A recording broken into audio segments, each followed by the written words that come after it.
你站起来看看嘛，站起来看看身材嘛。啊，小巧玲珑就太叫小巧玲珑。你看不出信不信啊？你自身什么条件？我自身不是写的很清楚吗？本人要59，89年的，体重98。哦，40多了。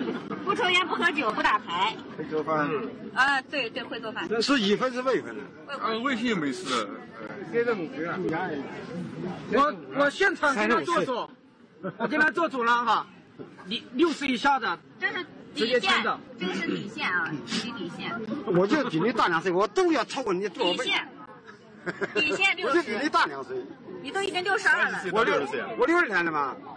62年的啊。我交一个保姆每月还开7千5了，是吧？家里面请个保姆的1万多。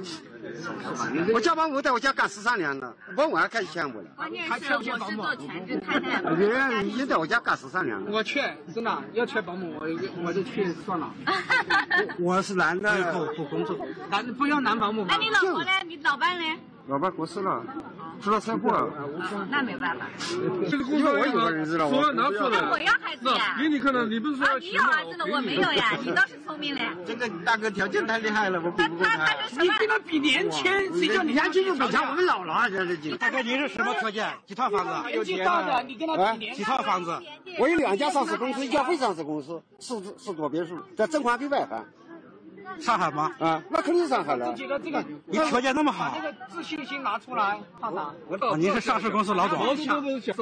没条件，创造。我还有一个上市公司。太漂亮了，我高攀不起。那厉害了。